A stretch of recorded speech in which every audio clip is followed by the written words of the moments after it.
I can see her lying back in her satin dress, in a room where you do what you don't confess. Happy Homebrew Wednesday. How's everybody doing? Today has been a really good day, and I'm going to finish it up with a Missile IPA. This is a American IPA, 65 IPUs, 7% ABV, from Charlottesville, Virginia. Looks like Champion Brewing. American IPA, firm bitterness and intense citrusy hop aroma. Made with two-row pale ale. You just start using my glasses. And dry hop with Simcoe, Cascade, Summit, and more for the full experience of an American IPA. Makes sense they have Cascade, and you know, I haven't tried Summit, so maybe I gotta check that out. Wow. Sounds good. And it smells good. Ooh. It's that Simcoe and Cascade. It smells really good. Cheers.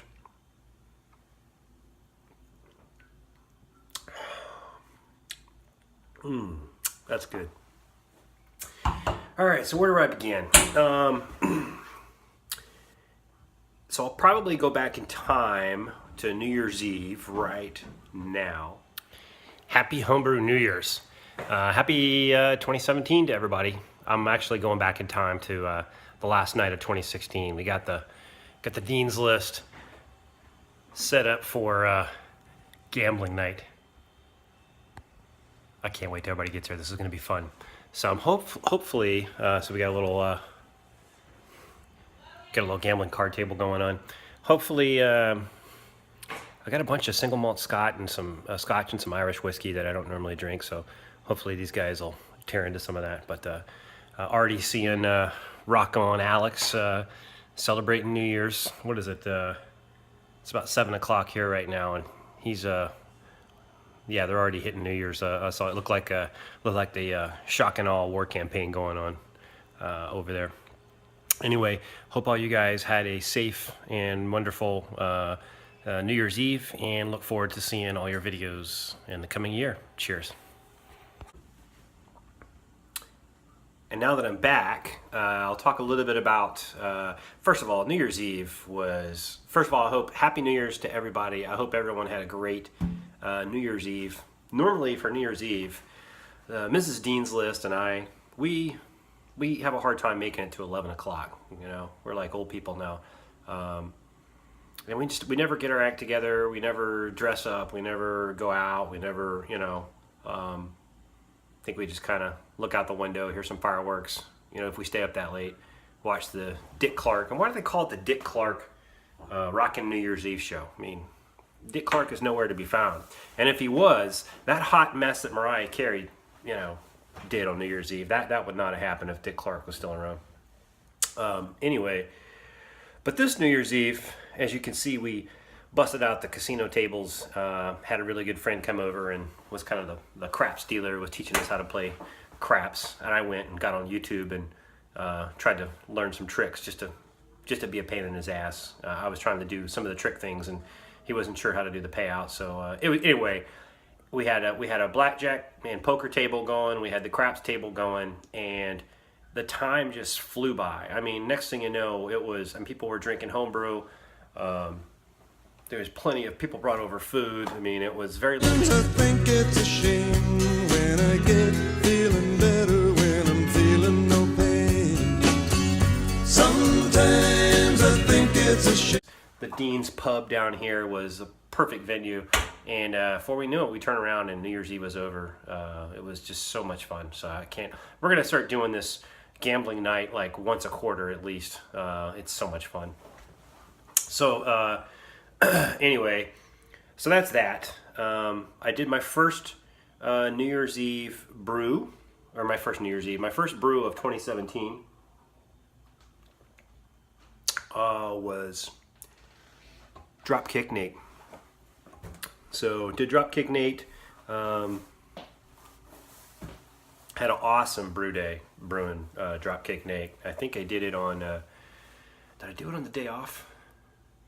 Yeah, I did it. I did it Monday. Yeah, I just did it a couple days ago. Had the day off. It was a rainy day, so we weren't going to go out and do anything. So I had already bought the brew materials.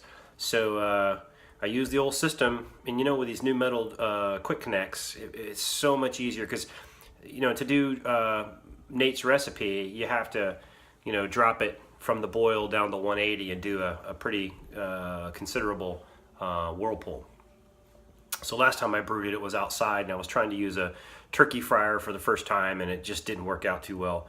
And I was stirring that thing for I think I only got to 30 minutes, and I said I can't do it anymore. But this time I hooked it up, and I had to run the wort through the plate chiller. It only took about 2.5 minutes to cool down the boil kettle to 180.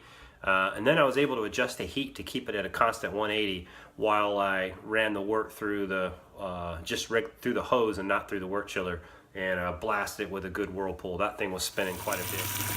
All right, here goes the whirlpool for Dropkick Nate. I'm gonna do this for about half an hour. Thank God I have a pump. Cheers. Did an awesome hop cone in the bottom of the kettle. So I didn't get any hop sludge into the wort chiller, which sometimes I have a problem with it. I had a problem with it on this recent version of Optimal Velocity that I did.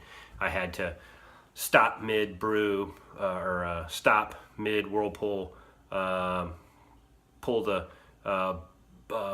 just go straight from the pump from the boil kettle through the pump without going through the plate chiller, because the plate chiller was clogged, into one of those plastic fermenter buckets. I don't think I'm gonna use that one again. I was worried, is this thing gonna melt right through the bottom? Because I was blasting probably 190, 200 degree wort into this plastic fermenter bucket.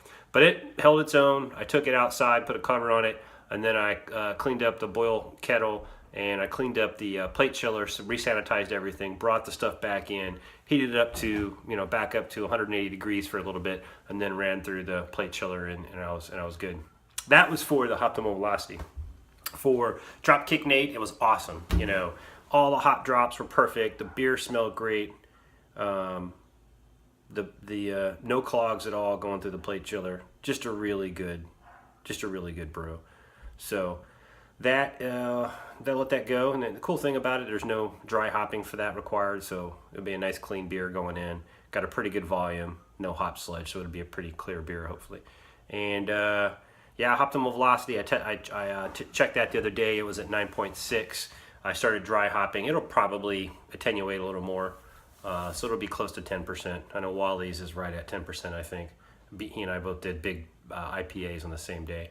So that's all the brewing I've had going on. It was fun using the bulk grain bins that my wife got me for New Year's Eve, doing the Dropkick Nate. I actually cheated on his recipe. I beefed up the gravity a little bit with some maris otter. So I didn't change. I changed the hop schedule just a little bit to make up for that. But for the most part, it's the same recipe. Oh, I'm sorry. And I used Pacific Ale yeast. I changed yeast on them, so it'll be interesting to see how that turns out. Maybe I'll shoot you some bottles of that, Nate.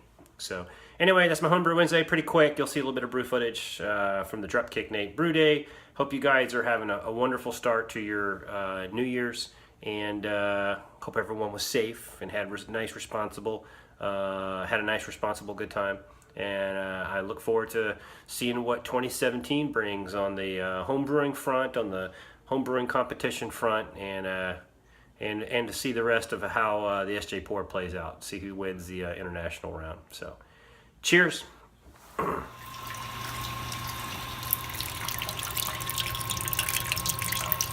That's going to be Dropkick Nate.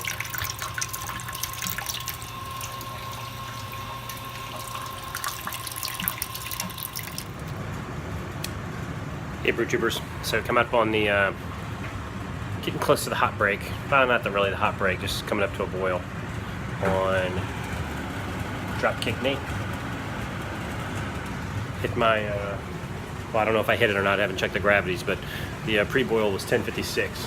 I added a little bit of extra green just so I can get a little more gravity and get some more volume, but we'll see how it goes. And looks like hot break. So we're gonna go with half an ounce of Eldorado. Gotta watch this to make sure it doesn't boil over. Cheers.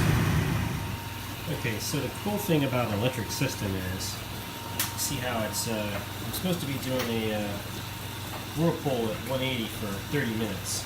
And I turned the heat off on this little rheostat adjuster right here. And had it going, and I was watching the temperature. It dropped past 160. So I turned the heat back on a little bit. So now I've got the wort coming out through the pump,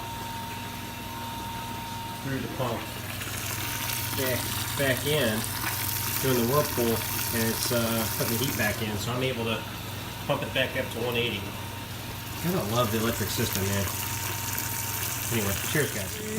And she don't always say what she really means.